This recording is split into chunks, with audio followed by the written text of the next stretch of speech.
We're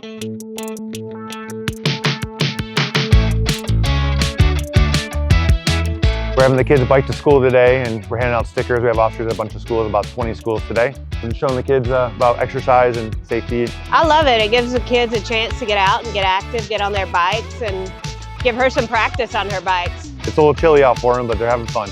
They usually have some stickers for the kids and maybe a fun snack, and it's just a really great way to encourage kids in our school and community to get outside a little bit more. We got a good participation here. We got a decent amount of bikes already.